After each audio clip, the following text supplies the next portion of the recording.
You wanted the best.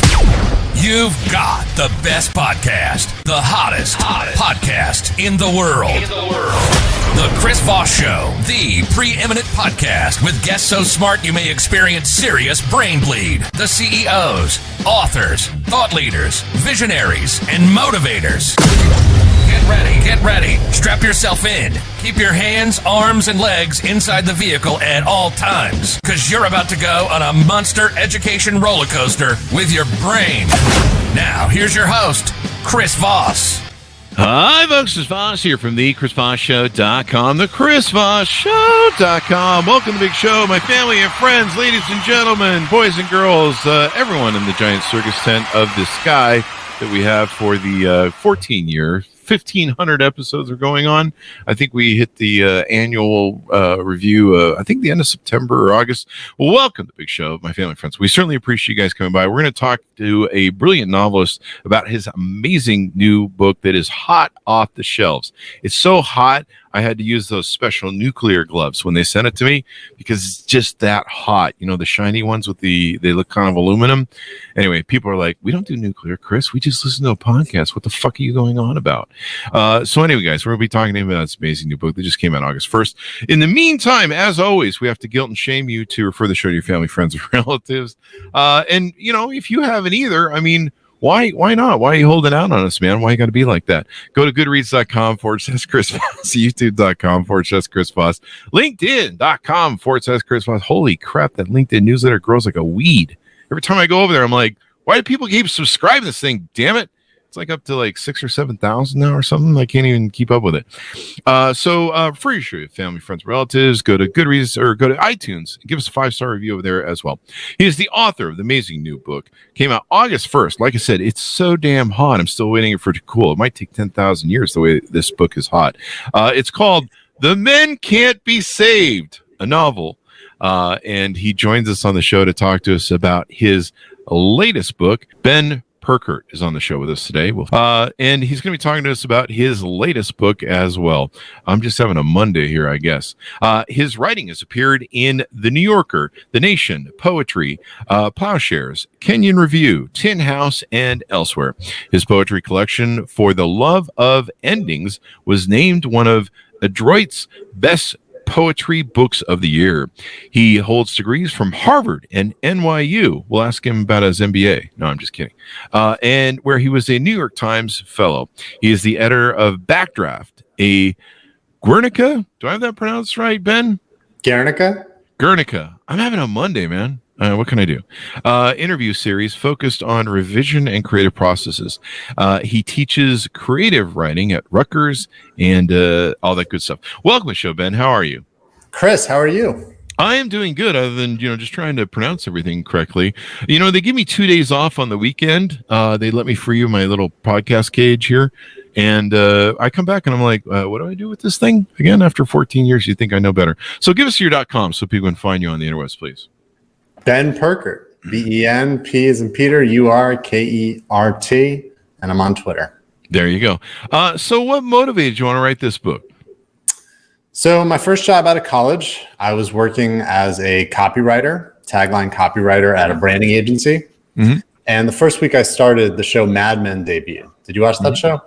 A little bit, of it. A little bit. Okay. Well, I loved it. Partially, I loved it because it was a way of translating the work that we did at the agency to folks who didn't know anything about that world, right? If you're not in branding and advertising, you don't really know what it's all about. And Mad Men was a lens into it, but it was the wrong decade. The show, was taking place in the 1960s. I thought it'd be interesting to write a novel about what that world looks like today. So it's set in a New York City agency, and it's loosely based on my own experience there.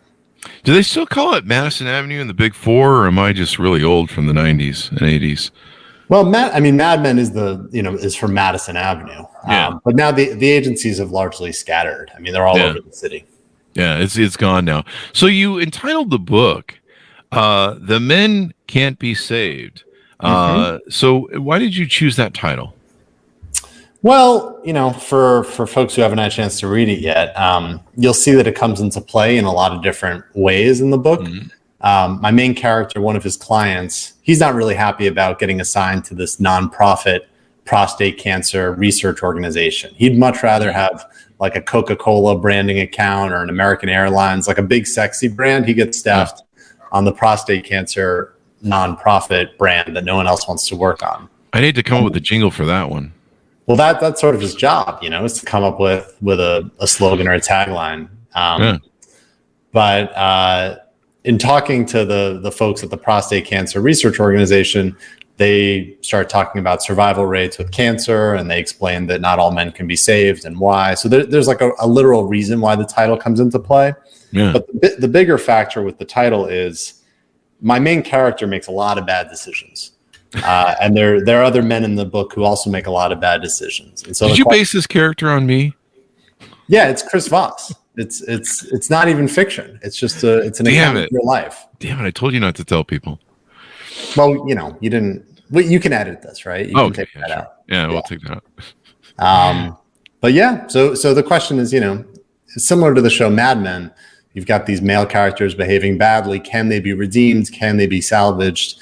Is one of the questions of the novel. There you go. And there's some spirituality woven in here between the Kabbalah and Orthodox rabbis and different things. Is it set in New York or another place? Yeah. So this is not a big spoiler. It happens early on. My main character gets laid off. So this job that means everything to him, he identifies himself as a tagline copywriter, gets taken away. And in effect, he has to rebrand himself, because what is he going to do now with his life once he loses that job? So for him, the fact that he's Jewish, that's one of the things that he can't ever lose, right? It's not going to be taken away from him. So he goes on a spiritual journey related to that to find himself. Maybe make less mistakes. Maybe, I don't know. Can't give away the middle and ending, of course, of the book, but with novels. But it's very interesting. Does it maybe have a little bit of American Psycho? Some of the tense scenes in the office there. Yeah. It's got. I mean, it's funny, right? You write the book without comps in mind, and then readers and editors will say, "Oh, it reminds me of." American Psycho, or it reminds me a little bit of Catcher in the Rye, or Fleischman is in Trouble, or, but each book is its own thing, or at least strives to be. There you go. Esquire called it a 21st century Catcher in the Rye. So there you go. And they even said the genius worship and toxic masculinity is still dominating the advertising world today. I guess, does it still dominate? Yeah, I guess I haven't gotten that memo. There's some comedy, I think, or some levity in the book, stuff like that. Yeah. I mean, listen, my character on the one hand is a tragic figure. He loses his job in large part because of hubris, right? He thinks he's the best copywriter on earth, and he's certainly not. So it's sort of a tragic downfall, but he's also a comedic character too.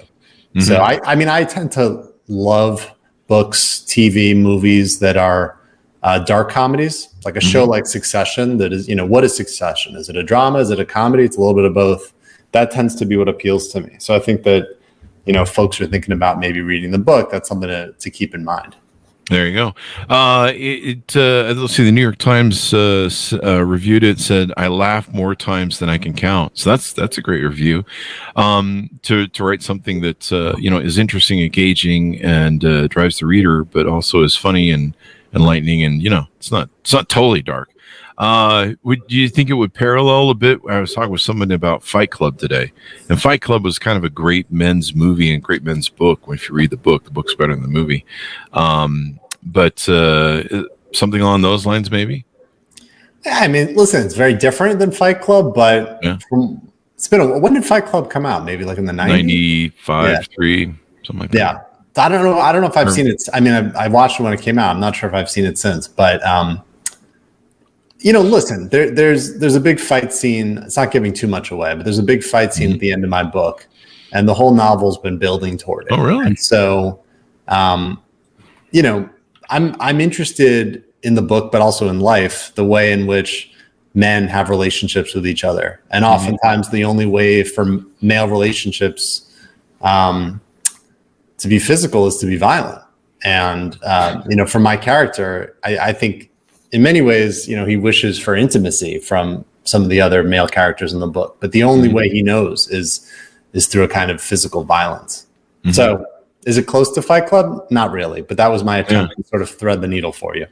I think what I was trying to imply was, and I did it poorly, was that it was, Fight Club was kind of a state on manhood and the current state of manhood. And to correct myself, it came out in 1993. And so there's a lot of commentary about manhood. And I think, correct me if I'm wrong, I'm just going off the notes here, but, you peel back the layers of the male ego, evidently, revealing what's rotten, what can be redeemed, and different things. And it might be some different statements on, where men are today, maybe.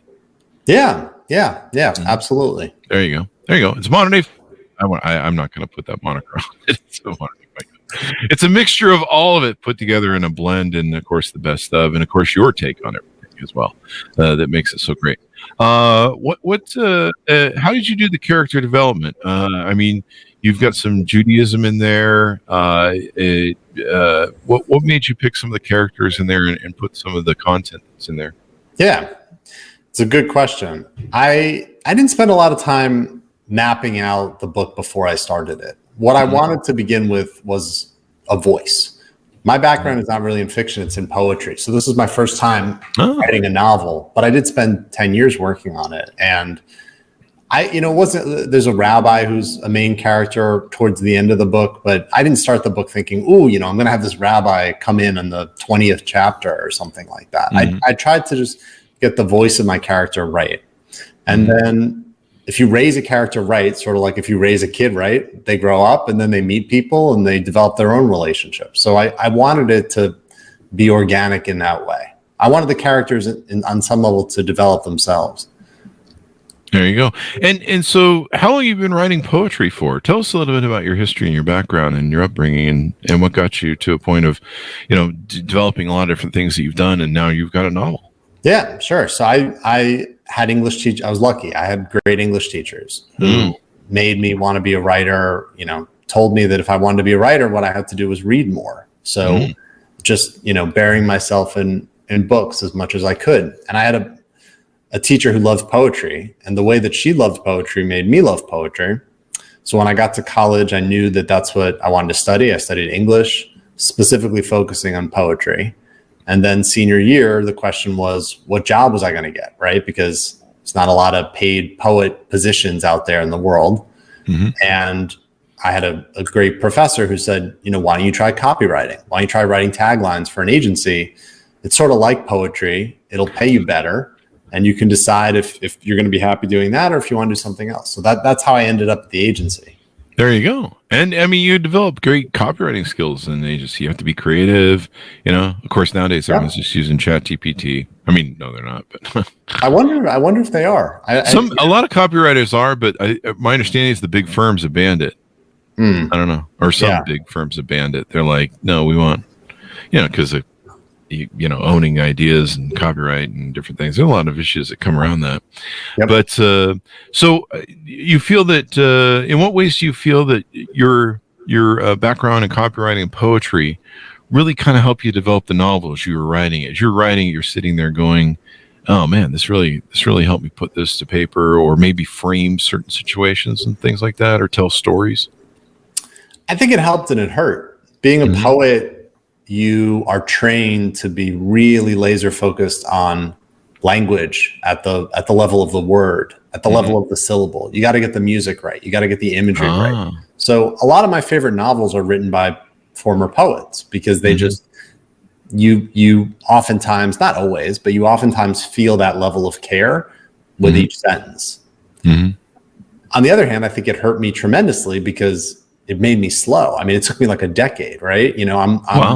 I'm trying to chisel like a pretty big sculpture, but I've got like a pretty tiny screwdriver. My toolbox is for smaller scale work usually. So I'd like to think it helped, but it took a lot longer. And also I should say, as a poet, you're not learning about things like plot or character. So all of that was stuff that I had to teach myself. There you go, and how to develop and stuff. We've had some great poets on the show. I know one of the things you do is you're dealing with an economy of words where they have to be very short when you're writing poetry, I imagine. And then, when you're writing a book, it's kind of like long form. And you can of course have maybe some more freedom, but when you're used to probably having that concise communication and economy of trying to do it, I imagine that can be a challenge to make those gear switches. But I mean, 10 years of training, there you are. Here you are. Yeah, 10 years of flailing, and then you end up somewhere, I was trying to frame it, so it sounded good, training, but we'll go with your words because you are the poet. Let's see. What anything in the future? Is there another book you've got cooking? Some of our novelists have always got something on the fires. Yeah, writing poems. So hopefully I'll put out a poetry collection, and then starting a new novel. But at the very beginning, it's at that stage yet where I don't want to even talk about it because I don't know if I have anything. But I got to keep writing. That's what I love to do. So yeah, writing's an amazing sport. Is sport the right word? I just threw that out there, but I should probably think of it more as a sport. But it's an amazing thing, and when you keep writing and you write every day and you focus on writing, it makes all the difference. I mean, that was how I got my book written. I for 10 years I was trying to get it written, and then my friends and I over COVID we formed a little accountability group. And we said, we're going to write a day, and whoever doesn't, I don't know, gets their knuckles smashed or something. And we didn't really have a thing, but I was more physical violence. Yeah, more physical and semantic. I'm kind of alpha male-ish. It's just peer pressure, right? So we did that, and just by doing that and building that muscle and calisthenics, if you will, made it so it just finally caught fire on me after a month or two, and I just started writing more and more. I was like, "Fuck this hour bullshit. Let's start this thing's cooking." And so I want to encourage people that are out there who want to write books and stuff, and do things like you do. Write every day, read every day, stick with it. I try and consume 100 books a year. I think probably next year we'll probably go to more. It's such a great mind gymnasium. I'm clearly not a poet. Well, you're into sports. Ben's sitting here going, I could think of better words. I would never. Did you say mind gymnasium? Yeah. I see it. I get it done. Do I have potential as a poet? Everyone has potential as a poet. I flunked second grade, Ben. That's the callback joke we use on the show. So Ben, anything more you want to tease out on the novel before we go? Oof.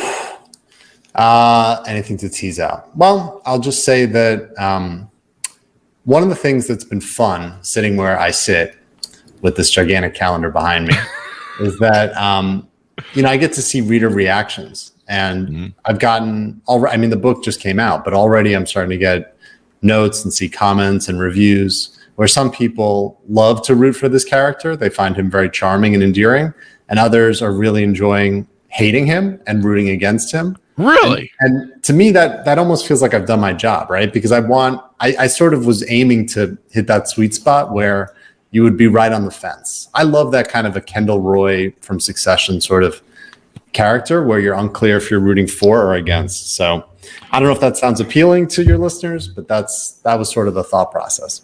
That's what we hear a lot from novelists, that their readers sometimes will either define or fill in the blanks, or sometimes, it's like a song. They just kind of add whatever their take is, like everyone knows Stairway to Heaven is a song about Jimi Hendrix getting killed by Nixon. Everybody knows that, but some people don't.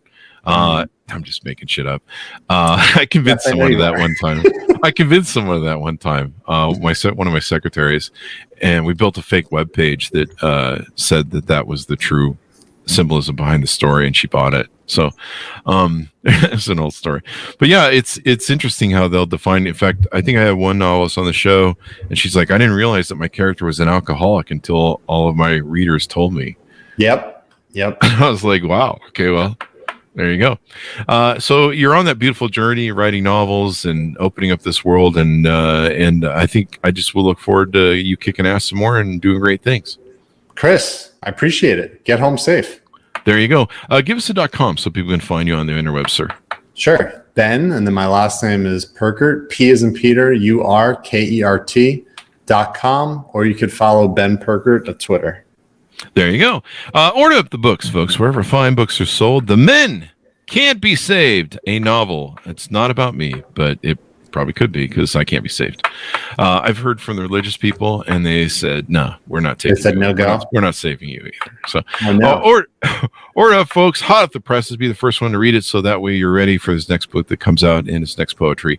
Thanks for tuning in. Go to goodreads.com/Chris Voss, youtube.com/Chris Voss, linkedin.com/Chris Voss, and all the great places on the internet. Thanks for tuning in. Be good to each other. Stay safe, and we'll see you next time.